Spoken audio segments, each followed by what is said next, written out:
I'm not sure if this is going to turn out, but with the mirror you can inspect the top of the engine block or above the water pump. Let me just zoom in. So you can see the area that I cleaned where the pump bore. The little black line here is where the O-ring sits. If you look at the mirror, you can now see the top of the engine block just above where the water pump impeller would be. If you take a look on some of them, there'll be a round circular rusty area, and this one doesn't have it. And that rusty area, if you do see it, that's an air pocket. The whole time the engine was running, there was a little air bubble sitting there, and it couldn't get up, it couldn't move, or it didn't get flushed out during the bleeding stage, and then that caused rust to develop. And I do have a picture of it from years ago when I only took, before my YouTube days, I only took pictures. I took pictures of interesting stuff, and if I can find the picture, I'll add it to this video. I thought it was interesting because that's the only way a rust spot could form in that area, is if an air bubble were trapped. Hey guys, I've been getting questions recently again about the format that I have in terms of recording, or what I use to record. Well, here you go. These are iVue video glasses. They're called Rincon. I used to use different models on their website. They're called Horizon.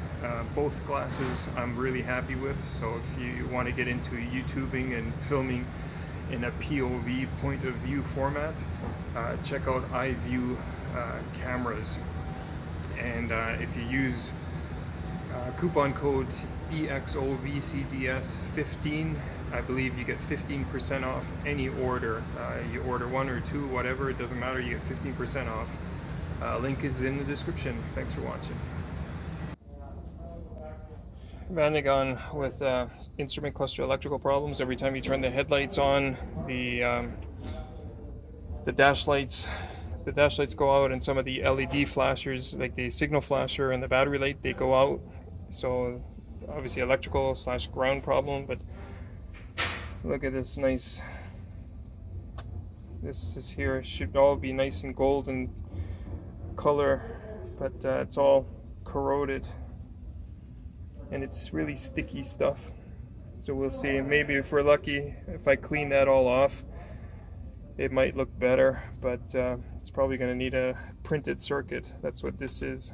It's a printed circuit. Quick shout out to Brian at How To Automotive. This is the second BMW thermostat water pump combo that I've replaced using his video as a guide. Fairly straightforward. I'm a visual learner, so I like to see how a job is done before I actually tackle it. Shop information, we do have it on file in terms of Mitchell on demand. You know, and I can always look up torque specs, etc. But seeing a job being done definitely helps me out. So thank you, Brian. Kudos to you for posting all your great videos. Thanks for, I was going to say thanks for watching. No, thank you for posting. The 12-minute bleeding process. Sorry about the flash. The water pump is activated at various speeds, which causes fluid or coolant to circulate, and I think it also opens up the thermostat by heating up the element, and then the air comes out. 2-liter AVH engine, Mark 4 or A4, whatever you want to call it. Before you put a crank sensor back in, or the engine speed sensor, make sure to clean the bore.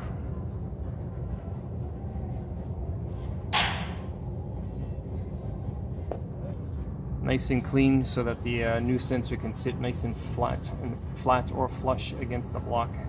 If it sits crooked, you could have oil leaks, and the sensor cannot really pick up the tone wheel signal too well. Another Vanagon with filler neck issues.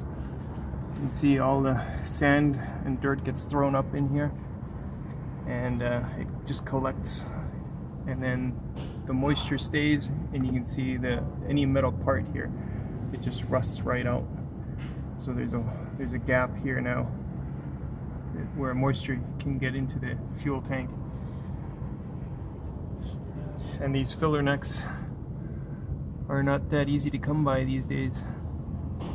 So if you're looking to start a business, develop some filler necks for these vans and you've got it made.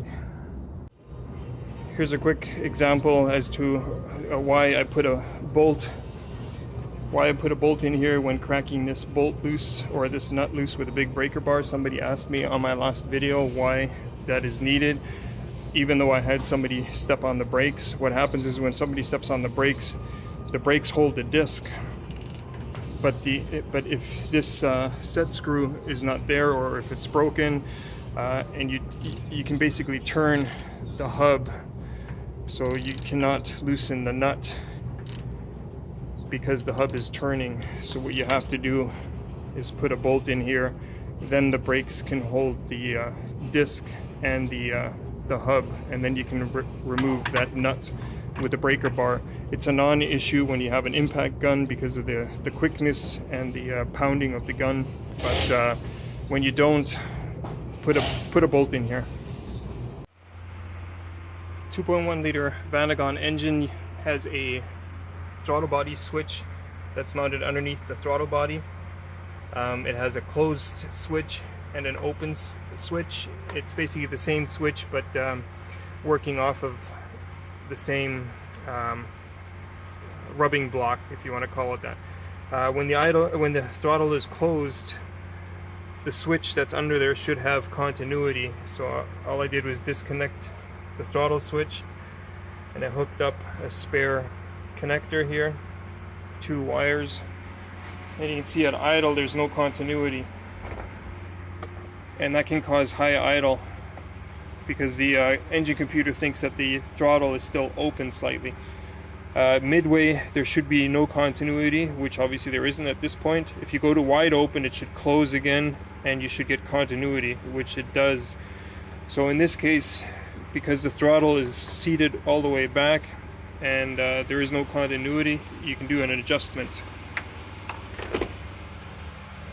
There are 2 3mm Allens. This one here is the adjustment. This one here is the locking screw. I can already tell that the locking screw is at its most adjusted position. You can see there's a little cutout here. When turning this guy, this bolt moves across this cutout. Over here is where it's the minimum adjustment is, and over here is the maximum. So what I'm going to do is just loosen it, and I might have to take the throttle right out in order to adjust it. And of course the Allen is not biting. I'll get back to you guys. So I had to remove the throttle body. This is it here, because these adjusting screws are no good. That 3mm on the right, that's seized up. So here's the switch from underneath, and you can hear as soon as I move the throttle, you can hear the switch clicking. So that's a closed throttle. The switch has continuity. Yeah, mid part throttle, no continuity. And then continuity again as it gets to wide open. So you can, if the switch is seized up like mine was and you can't move it, what you can do is bend this little lever here. All I did was bend it right here so that it comes higher, makes earlier contact with this part of the switch, and now I get a nice response. It clicks as soon as I move the throttle, and that's what you want. Just with a little bit of throttle movement, that switch has to click. The resistance value has to go from 0, from continuity to no continuity, and that way ECM is able to switch the fuel map because it knows you're off idle. If that switch has no continuity at idle, I think I mentioned it earlier, you can experience high idle because the stabilizer will then be open, more so than it should be. I'm doing a timing belt. Sometimes the marks are easy to spot. So you can see here there's an OT. The OT lines up with the OT here. Sometimes on the crankshaft there's no definitive mark, so you have to make your own. You can see the little black line. Put a screwdriver down the spark plug hole, and then you just turn the crankshaft one way and the other, and you watch the screwdriver come up, come down, and you basically stop the crankshaft when it's at its highest peak, just before it goes back down. And that's when you make a mark on the flywheel. And the flywheel mark should line up. It should line up with the pointer on the transmission.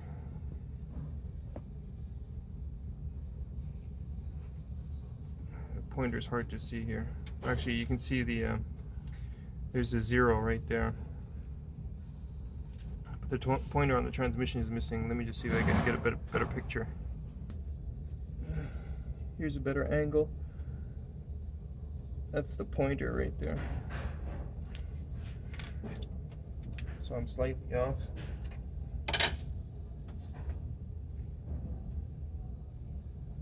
Right there. A little more.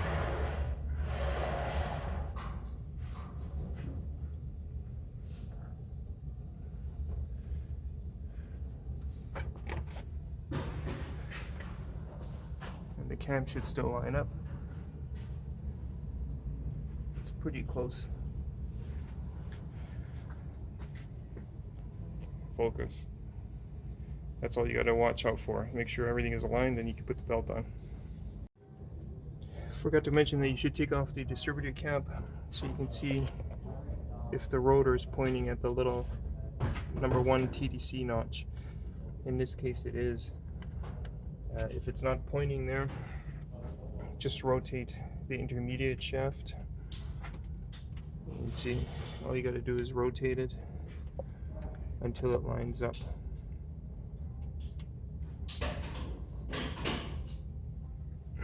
Then you can put the belt on and it should start no problem and have no check engine light. If the rotor is off more than 2 teeth, it'll set a camshaft position sensor fault code. And basically the camshaft position sensor is the hall sensor, this guy right here.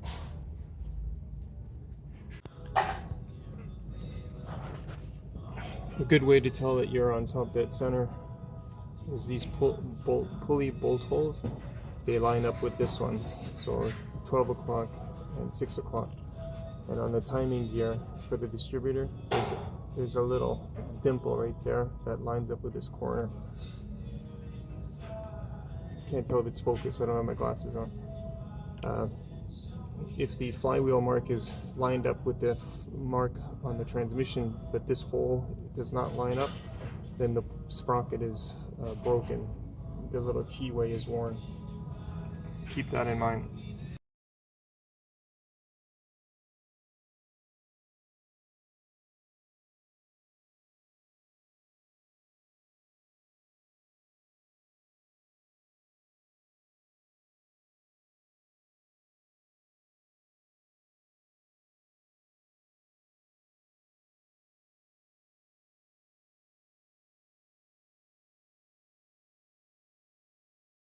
Another failed clamp here, CV boot.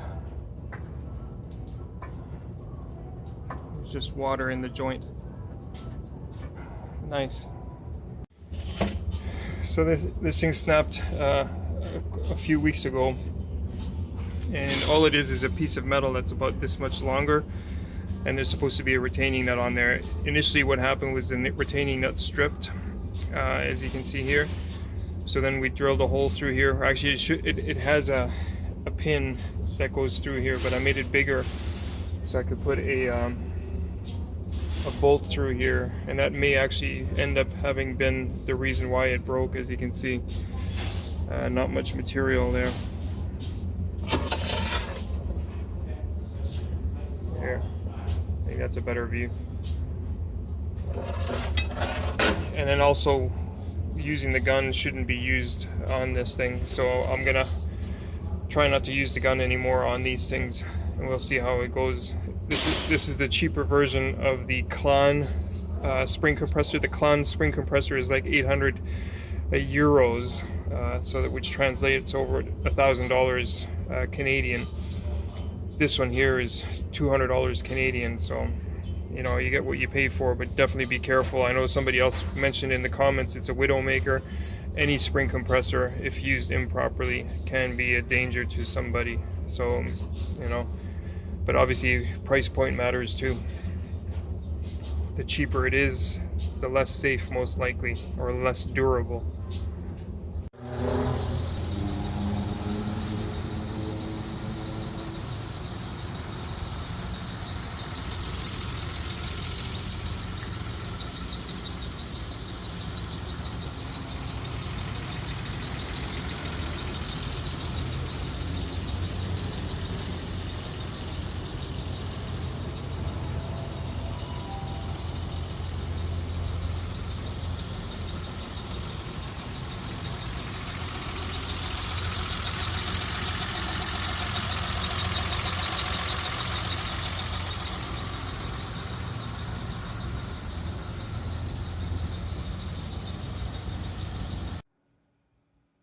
Hey guys, so you're probably getting bored of this, but I just noticed 35,318 subscribers. You know, when I'm bored, I just check my statistics, etc. But then for my other phone, I'm setting it up for Wi-Fi calling, or enabling Wi-Fi calling. So I'm going to the Freedom Mobile website to watch a video on how to set up Wi-Fi calling, when I noticed this. Focus. 318. You know, I'm not crazy. I can't do anything about it. It just keeps happening. Watching Lost in Space when I saw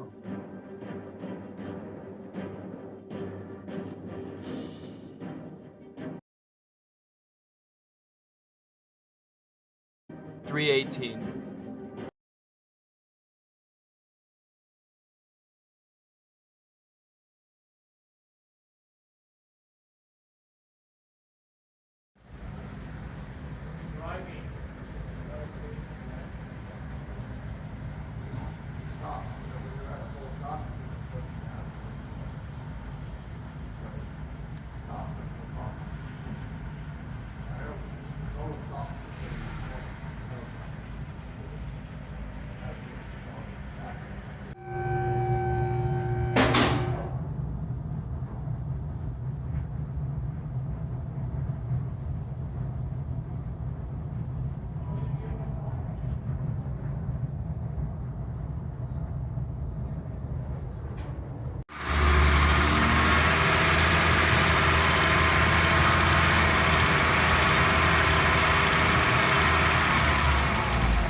So here you can see the ends come loose from the plastic here, this whole plastic pipe. The ends break free, and then this metal tube slides out.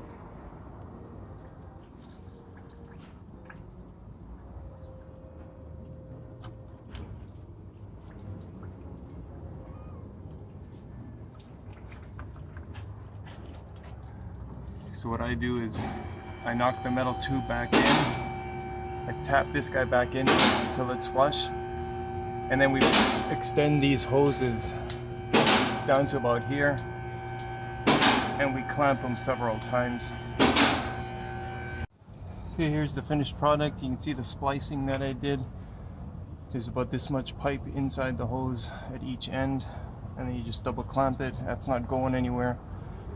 And on the back here, the hoses were pushed on further. And what the only drawback with that is the hose now interferes with the chassis, so it doesn't sit high enough for the stock retaining clamp to go back in, but that doesn't matter.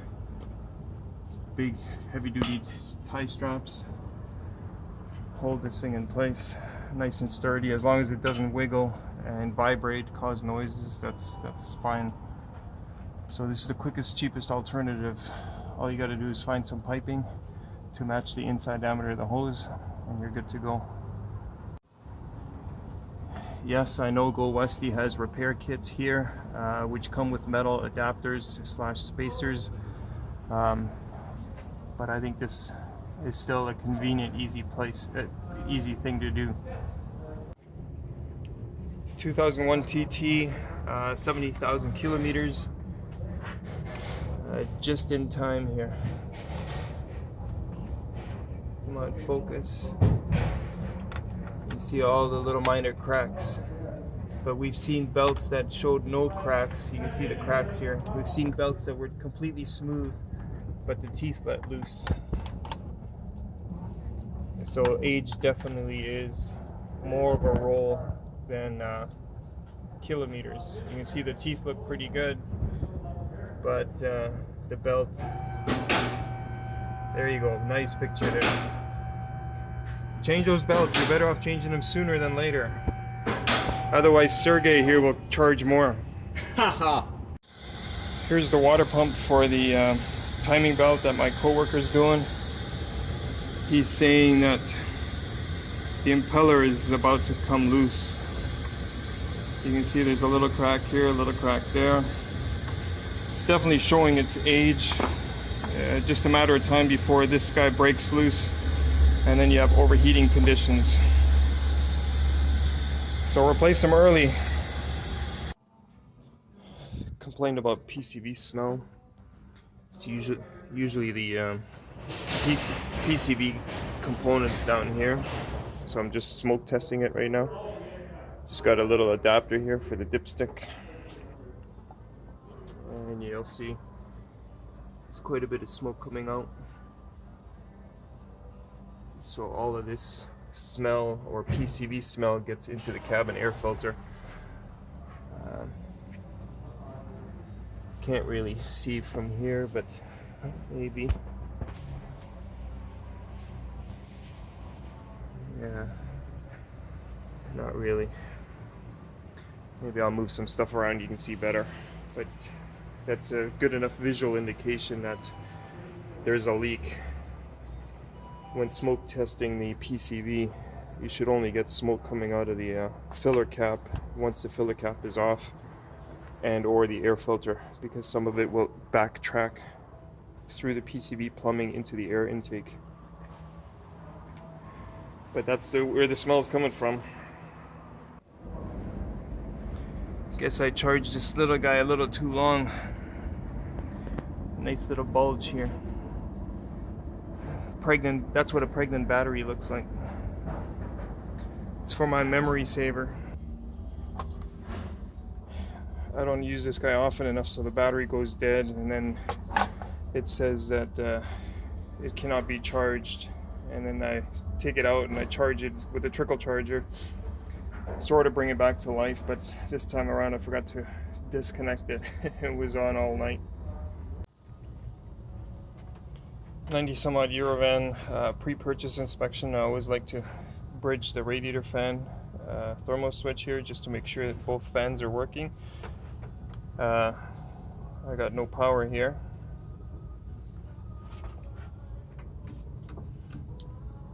I've got no power at the fuses. I've got power on the central post of the battery. I've got power on the clamp here. I've got power on this bolt. I've got power on these cables. I've got no power on this bolt. No power on these cables. and these are the ones that go to the fuse here. Interesting.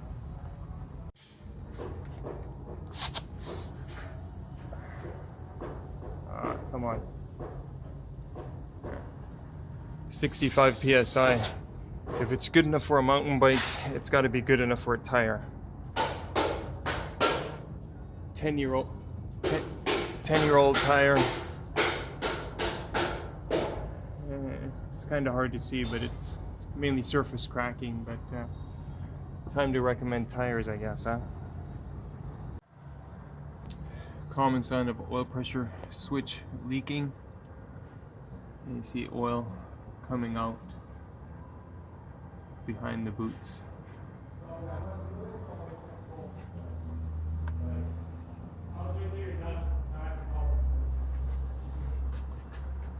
It comes out of the switch and it travels along the wire.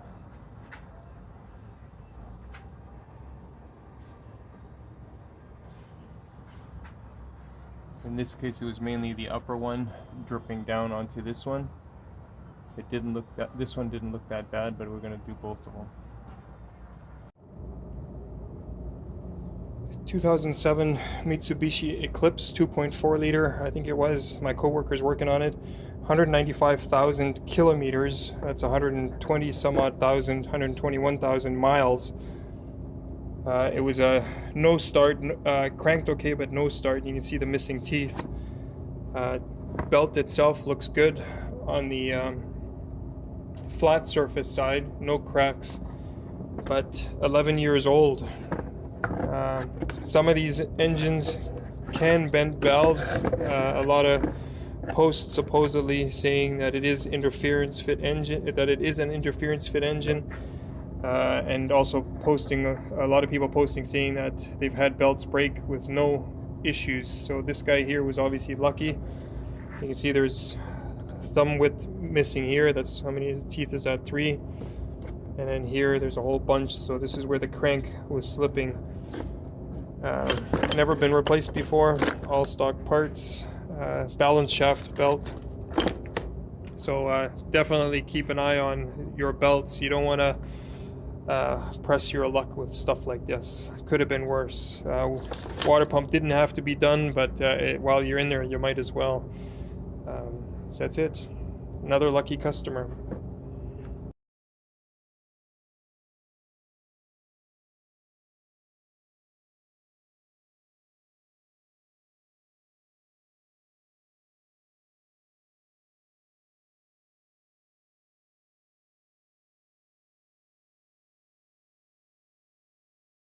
Sorted.